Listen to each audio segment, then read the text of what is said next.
Hey guys, so wild story at one of our flips that we have going on in Chamblee.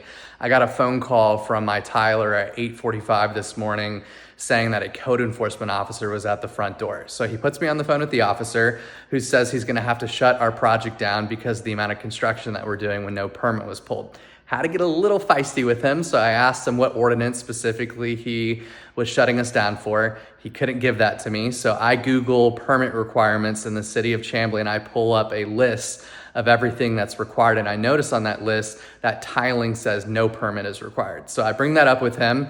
That's able to fend him off a little bit. So he says he's gonna have to get his superior officer to show up, and if he's gonna shut down the project, then it's gonna get shut down. So I'm preparing myself for this upcoming encounter. I Google anything that I can find, and I find a Georgia law that says that local code enforcement officers are not allowed to investigate residential properties without probable cause. So 15 minutes later, I get another phone call and the superior officer's on the phone and he asks if he can get inside the property. I tell him no, and then he says, well, I'm gonna have to shut down the project.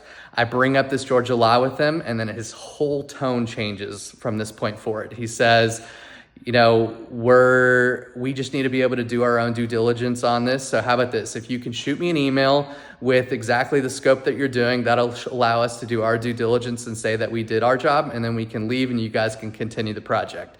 So next time you got a code enforcement officer knocking on your door, be ready to push back, because otherwise you're getting that stop work order.